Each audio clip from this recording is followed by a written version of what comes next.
ni umuti mwiza ku buzima kandi buriya ntekereza ko guseka bigaragaza kuba umuntu yishimye kandi kuba ameze neza. Ese koko nibyo abantu akunda kubijyana n'imaka iyo umuntu asetse hari ikintu byongera mu kubaho kwe? Yes, ibyishimo byongera hari imisemburo ikorwa n'ibyishimo kandi iyo misemburo iba ari myiza ku mubiri yacu. Yes. Kera ndi mutoya najyaga nkunda kuvidura stoke zo mu rugo. Cyangwa se ububiko bw'ibyo kurya. Kwa kundi abantu bacaho bakakubwira nta mwadufunguriye. Abantu benshi barabatuka ariko tujye tuzirikana yuko bari abantu bari mu nshingano zacu. Nubwo twe twibwira yuko ari abantu batambuka ariko nabo bari mu nshingano zacu. Yenda wambwiye ngo mbe ndetse kujya muri Bible cyane ariko reka nkubwire ubuzima bwacu bushingiye kuri Bible, bushingiye ku byanditswe byera kuko niho tuvuganira n'Imana. Ariko bari abantu impamvu ngo mvuga ngo bari mu nshingano zacu, iyo bamerewe nabi niho uzasanga abana babo baba bajura.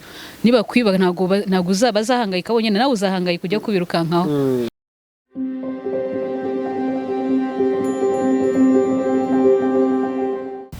Iyi ni Misemo TV, tugushimiye kudukurikira, kora subscribe, ukore like, ukore share, ukushyira comment, uraba ugize neza. Tiko n'umukobwa mwiza kandi ukunda Imana, ukishijwe ufite amazina meza, yitwa Abijuru Gasigwa Janvier.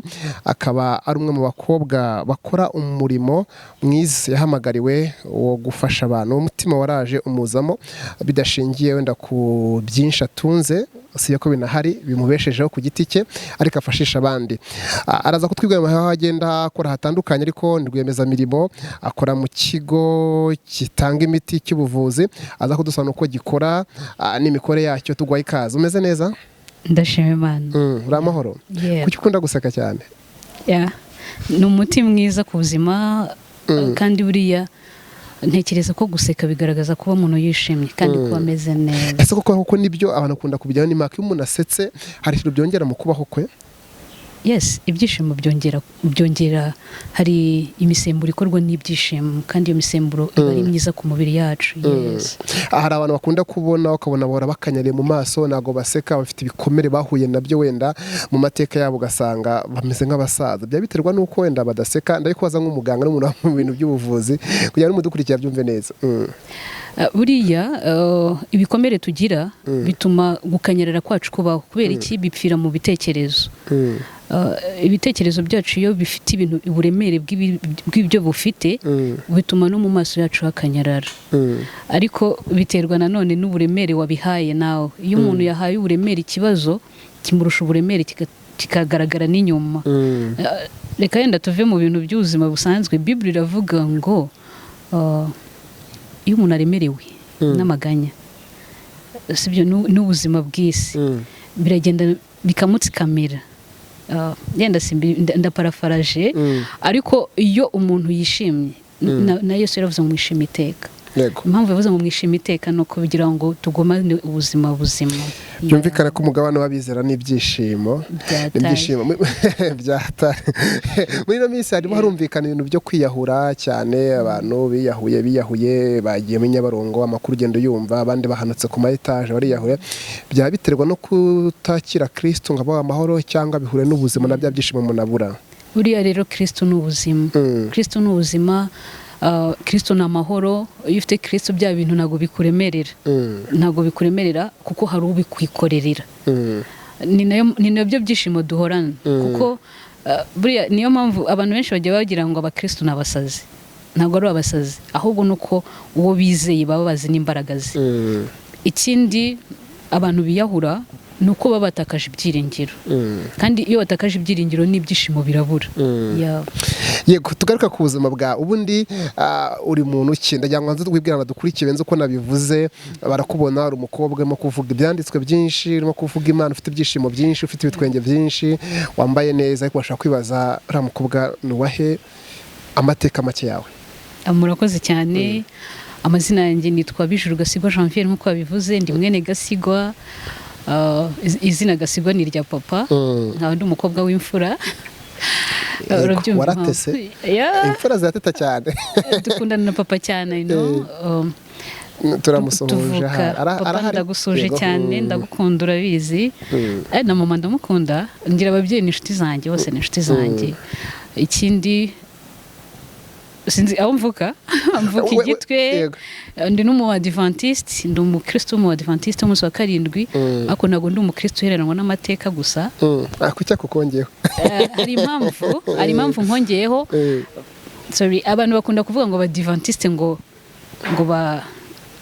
bafunze mu mutwe ariko ntabwo dufunze mu mutwe niyo mpamvu nkize ngo tudaheranwa n'amateka bazi ngo duhera mu nyandiko ariko tuva mu nyandiko tukajya no mu bikorwa murakoze cyane hano tugiye kwinjira abantu benshi bakuze bakenda bakuzi bakunda kukwegera mu bana nabo mwakuranye amakuru twagiye tumenya ugira umutima wo gufasha wabitangiye ukiri umwana niyo makuru agiye menya ufasha abantu batishoboye udafite n'inkunga kuzindi ku ruhande wishyurira abana amazu ugurira abantu ibyo kwiga n'ibyo kunywa ufasha abantu kwivuza n'ibindi byinshi ibi bintu ndagira ngo hasa gutekereza byaje gute kucyo ubikora ubiterwa n'iki kucyo ukunda kubikora waye hari impamvu ibintera yenda mbere y'ibintu byose nasanze na mama ariko ameze mama akunda gufasha abantu memuke na papa navuga ngo biri mu maraso ariko nanone bikaza muri mission buriya Kristo ajya gusubira mu ijuru ntabwo yadusigiye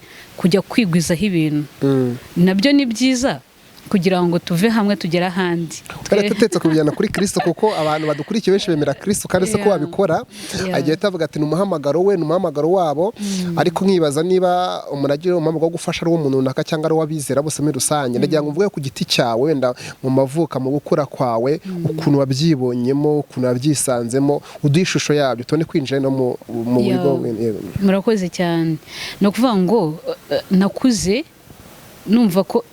numva muri njye harimo impuhwe abamo impuhwe ntabwo numva umuntu yarenganya undi mureba ni kimwe icya kabiri numva icyo mfite ndi kurya nagaburira n'undi tugasangira cyane nk'abantu tuziranye dukunda kurya nko mu kavuyo ariko iyo muri kurya mu kavuyo mba numva binshimishije kurushaho ubwo noneho tuvuye kuri abo ngabo wenda tuba twasangiye hari abo tutabasha gusangira baba bafite ukuntu baciriritse tutabasha kujya duhura kenshi ariko kera ndi mutoya najyaga nkunda kuvidura stoke zo mu rugo cyangwa se ububiko bw'ibyo kurya kwa kundi abantu bacaho bakakubwira nta mwadufunguriye abantu benshi barabatuka ariko tujye tuzirikana yuko bari abantu bari mu nshingano zacu nubwo twe twibwira yuko ari abantu batambuka ariko nabo bari mu nshingano zacu yenda wambwiye ngo mbe ndetse kujya muri Bible cyane ariko reka nkubwire ubuzima bwacu bushingiye kuri Bible bushingiye ku byanditswe byera kuko niho tuvuganira n'Imana ariko bari abantu impamvu ngo mvuga ngo bari mu nshingano zacu iyo bamerewe nabi niho uzasanga abana babo baba bajura niba kwiba ntago uzabazahangayika bonyine nawe uzahangayika kujya kubirukankaho ariko apari y'ibyo ngibyo ndi muto najyaga mbona mama mu bushobozi buke yari afite cyangwa se mu rugo ubushobozi bwari buhari buringaniye ntabwo yajyaga yirengagiza abantu cyane ko hari n'igihe twashoboraga kuba twamubwiye mama turaza kukureba mama yari umukristo icyo gihe ni umukristo nasanze mu rugo rw'abakristo yego kuko nagira ngo nibaze niba wenda ari ibintu biri mu maraso cyangwa koko ari ya soko y'ubukristo yagiye kura iragira ubwo ndimo ndacyumva yego mu rugo navutse ari abakristo nkurura mu rugo rwa gikristo noneho mama ushaka kumubwira mama ndaza kukureba njye ntuye inaha i Kigali nkagenda mama yateguye nkamubwira yenda hari ikintu numva nkumbuye ariko ntibimubuze kubitanga waza ukakibura yaza akambwira ati buriya rero hari umuntu uciye hano kuko ko dutuye ku muhanda akamubwira mama Janvier muri aho yego nta kintu kiri aho akamubwira none waba uri inyuma ukamenya ko hari ikintu ryari ngwino bya bindi nyine akabimuhereza nahagera akambwira ati ugende unywa amata hariya ndaje ngutegurire yego birumvikana ni ibintu wisanzemo wisanga mu muhamagaro tuzi uyu munsi ukuntu bikora kuko twagiye twumva amakuru y'abantu benshi babikoreye abantu benshi banadukurikiye ndaza gutera na comment bavuga uko wagiye ubafasha wowe byaje gukura gute ndagira ngo tubwire mudu ikirere sako uburimo irimo kubikora unabidusana ukuntu bikora uzi no kuza kubitangaho ubutumwa kuko yaratubwira ngo idini yigiza n'igita kumfubye n'abapfa n'igisobanuro cy'idini ni umuntu wita kumfubye n'abapfakazi uyu munsi ntabwo bikorwa uzi no kuza kubitangaho ubutumwa cyangwa bikorwa hamwe na hamwe yego wowe icyo kera uburimo ubikora gute kugira ngo ufate 100,000 muri make wenda rufite yaho umuntu mutaziranye uwo mutima ko numva ukomeye navuga ngo ni umugisha nagize kuko hari n'abantu bafite ibya mirenge reka mbivuge mu mvugo ya kinyarwanda ariko badabasha kubikora. Nanjye nabyisanze nasanze ari umuhamagaro numviye uwo muhamagaro ndimo, nkomeza kumva ko mpatirwa kubikora. Aha n'igihe nshobora kubiyaguhereza kandi nkashobora kugenda nanjye nkajya kubwira mugenzi wanjye wantije amafaranga, ariko yongeye nari mfite nayatanze. Abigisha ibigendanye n'ubukungu bazahita bavuga ati rero uriya muntu afite ikibazo wenda kigendanye no kutajera, arasesagura. Niba nshobora gufata amafaranga nari mfite sinyakemuza ikibazo ubundi nkayaha undi muntu nkajya gusaba andi. Iyo myumvire kandi ugasanga n'ibivuga ndashaka ko ari n'umukristo. Ubihuza gute na oya ntago ari ugusesagura. Nkubwira wayantije ariko nzi ejo ko hari ahantu nshaka kuyakura nkayagusubiza. Wabivuze muri introduction, nkorana n'ikigo cy'abanyamalaysia cyitwa Dina Farm International. Mba nzi ko hari uburyo ki nshobora kugenda ku kazi baduha amafaranga nkawe yagusubiza, cyangwa se ndi na rwiyemezamirimo mu tundi tuntu turi ku ruhande. Nubwo abantu babyumva yuko ari ugusesagura uvuga usa naho uzika kandi turi imbere y'abantu ashobora no kuba wumva cya kintu ukora akabana guteza bakubera abakiriya, bavuga ati n'umuntu afite umutima mwiza reka tujye tumugurira ibintu akora mu bintu arimo tujye kumureba abone amafaranga afashisha abantu. Niba atari ibanga ubundi wiyemeje muri urwego mu biki cyangwa ukora ibiki wenda muri two ni iki wenda kugira ngo n'umuntu abe yakubera umukiriya cyangwa yagera niba utsindira amasoko nugira gute kugira ngo urimo kubigira ubwiro, ariko niba ari ubwiro nta kibazo. Urakoze cyane. Ntago ari ubwiro, buriya ibintu dukora umurimo wose ukubeshejeho cyangwa umurimo wose wagurukiye gukora ntago wakabaye ubwiro, cyane ko atari ari ibintu bisebeje. Nababwiye ko nkora mu bintu bijyanye n'ubuvuzi muri Dina Farm. Muri Dina Farm rero dukoresha products abantu bakunda kwita amasuprema cyangwa supplement, food supplement. Ni ukuvuga ngo ariko ziri fort kurusha kuko zo ziri total natural cyangwa ziri naturel 100%. Nta ngaruka zigirira imibiri yacu, kandi tuvura indwara atari kuvuga ngo ni indwara zino zoroheje. Birashoboka ko nshaka kukubwira ngo mu bantu nakurikiranye harimo abantu bari baragize ikibazo cyo kubura urubyaro, aka kanya barakikiye. Hari umwana wigaga kuri FAO yari yarabyimbye ivi ryarajemo amazi, Faisal yari amwandikiye kumubaga, aka kanya byarakize. Izo ni testimony. Hari indi famille ndi gukurikirana ubu, umugabo yari yarabaye paralyze kubera stroke, kugeza aka kanya yashyize hasi imbago arimo aragenda nubwo bitaraza neza ariko biri kuza. Urumva n'ubuzima mbese nari nshaka kugira ngo nkubwire kuri za ndwara zikomeye abantu bajya bumva ko zikomeye, ariko tufasha abantu bikagenda neza bakaba bazima. Yego, hari ikintu uvuzemo wenda tugitindeho gatoya. Uravuze ati abantu barabuze urubyaro, ndabakurikirana mu kazi nkora, banza urabasengera hari biranumvikana nuko wabona urubyaro. Isi idukurikiye abantu benshi babuze urubyaro, kuki bitaguka ngo ufashe abantu benshi cyangwa biterwa n'ikibazo uko kimeze? Umuntu wese ufite ikibazo cy'urubyaro yakwegera akaba yakemurira cyangwa biterwa n'impamvu nuko arwaye? Oya, ntago turimita. Buri murwayi wese turamwakira. Noneho ntago bose bafite ikibazo kimwe, niyo mpamvu buri wese atwegera ku giti cye. Yego, noneho aho waba uriho hose ku isi ni ukuvuga ngo tugukonsulta online iyo uri kure, ariko iyo hari hafi tukugira inama yo kudusanga kuko biba byiza. Noneho twarangiza tukagendera kuri examen dufite wakoresheje, tukabasha kwandikira imiti bijyanye. Wenda tubuza gusaba utanga nimero za telefone bazakuvugishe, ndabizi ni benshi bazaguhamagara, ariko ayo mafaranga ukuye muri ako kazi ni kujya ugafashisha abantu. Ndagira ngo naho duhe fact wenda waduheza abantu wavuye indwara cyangwa wafashije kure mu bigo bwo gufasha wenda turabizi ko bihari, ariko turi mu itangazamakuru. Hari umuntu wenda n'icyo waduha fact z'ukuntu byagiye bigenda, n'umuntu wakwegera ndafite ikibazo kijyanye n'uburwayi cyangwa kijyanye cyo gufasha bisanzwe wa mutima cyo gufasha? Ariko ntago ndi bumentioning amazina. Yego, nta kibazo. Yego, barahari benshi. Barahari benshi nk'abana bajya ku ishuri, mfite abana bajya ku ishuri. Ubufasha abana banga bajya ku ishuri?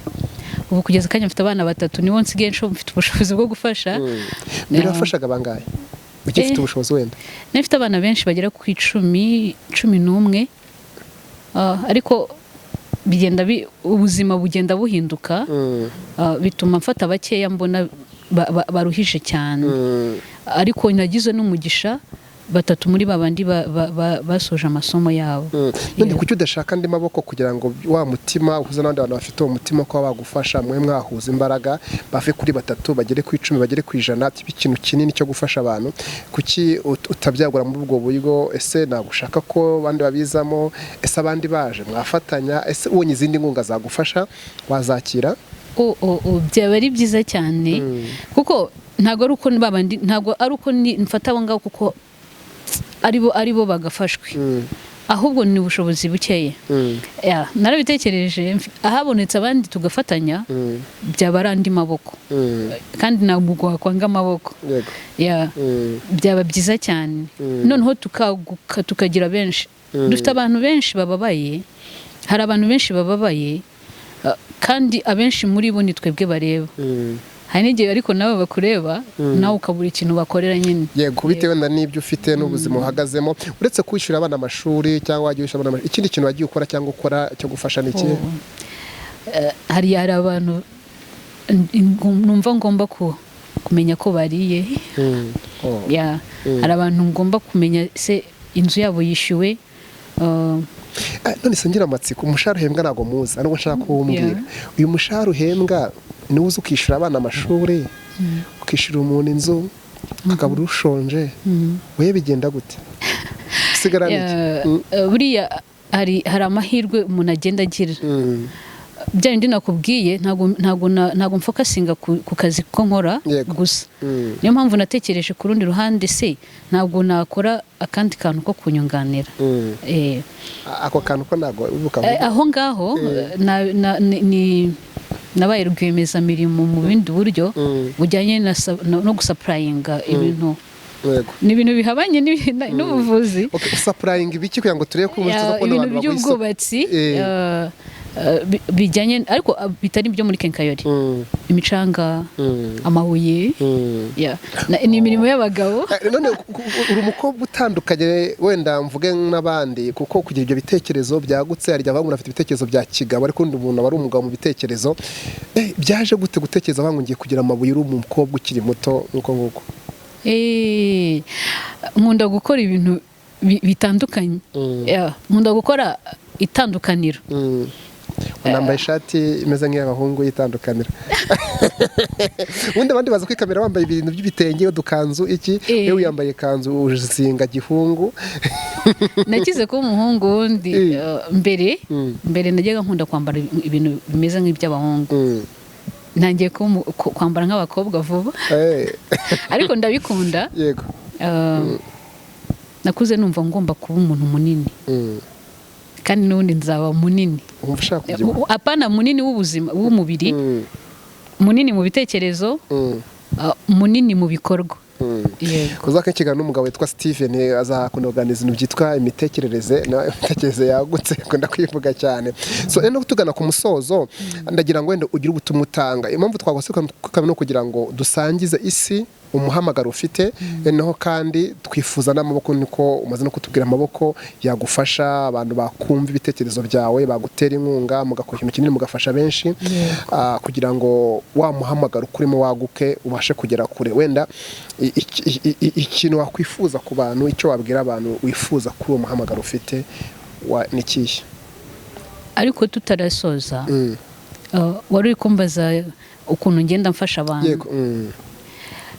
Buriya no mu kuntu ngenda mfasha abantu, no mu kazi ka buri munsi ngira, yenda apari y'ibyo ku kazi k'ubuzima, ku mutundi tuzi, bantu mbafasha nanone mbaha imirimo, kugira ngo twe kumenyereza abantu kubaha gusa, kubaha ifi batayiroba, tubamenyereza no gukora. Nshobora no kuba atari ibintu bikomeye cyane, ariko nkamumenyereza kumuhereza, ariko yabanje gukora. Impamvu mbivuga ni iki? N'ababyeyi bajye babimenya, ni naho nakuye uwo mugisha wo kumenya gukora ibintu binini. Ntago mama yakundaga kuguha for free. nyine hari ibyo yaguherezaga nk'umubyeyi ariko hari n'ibyo yaduherezaga ariko yabanje kugukoresha kubwira ni byiza gukora kandi ni byiza pe banza ukoresha umwana umwanya wo gukora nurangiza umuhe n'umwanya wo kwenjoyinga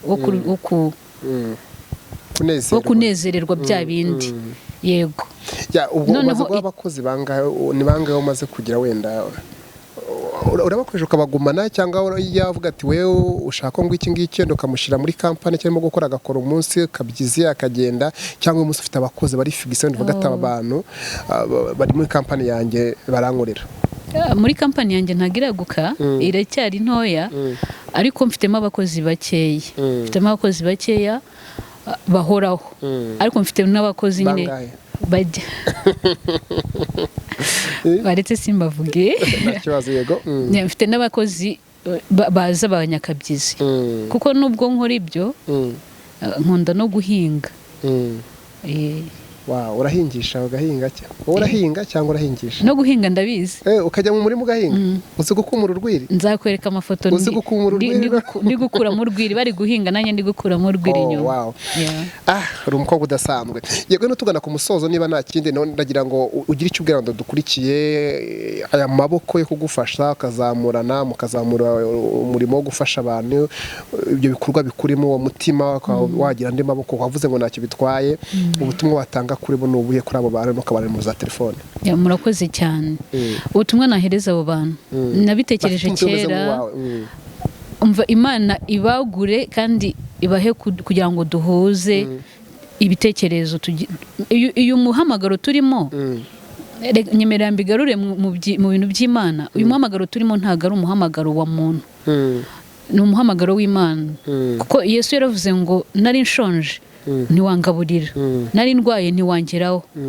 kandi dufite abantu benshi mu bitaro batagira n'abantu bo kubagemurira dufite abantu benshi batuzengurutse rimwe na rimwe baburara kandi twe twamenye ibiryo dufite abantu benshi Mana dufite imfubyi zirira kubera impamvu rimwe ebyiri zitandukanye abo bantu Yesu azakubaza ngo kuki iki gihe byari bimeze gutya naraje ntiwamfasha kandi wowe umuntu ngo azabaza Yesu ati ko ntigeze nkubona Yesu ati cyagiye utabigiriye wa wundi ni njyewe utari uri kubigirira noneho abandi bazabaza Yesu bati twagufashije ryari Yesu azababwira ati cyagihe wabikoreye wa wundi ni njyewe wari uri kubigirira iyi ni misiyo rero turiho y'Imana ni misiyo ya data wa twese yaduhamagariye nshima Imana yuko hari abandi bemeye kujya muri iyo misiyo banayirimo baze dufatanye natekereje gukora iyo foundation kera ariko nyine urumva ubushobozi bwo gukora icyo gihe rero Imana irakuhagurukije kandi utinyuka ukore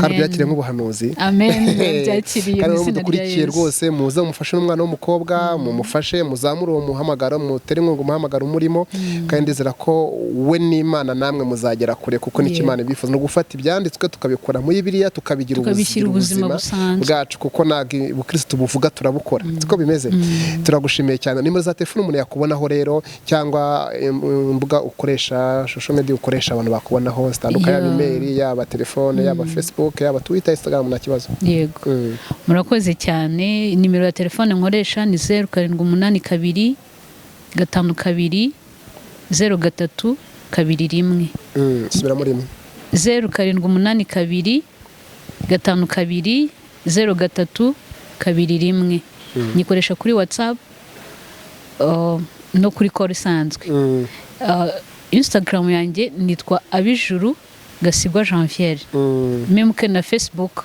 nayo ni abijuru gasigwa Janvier harya ni iki kindi warumbwiye na Twitter ni ibyo ngibyo turagushimiye cyane murakoze cyane nawe wakoze kubana natwe asigaye amahirwe masa murakoze cyane turabashimye mwese mudukurikira mwana baho umugisha iyi ni Misemo TV mukore subscribe mukoreshe mukore like tuzatuganira ku nguko tugira abatumirwa tugazine bitandukanye ku mano zabo ijambo y'Imana dusura abantu batandukanye ntugacikwe ndamukunda Patrick mugira ibihe byiza shalom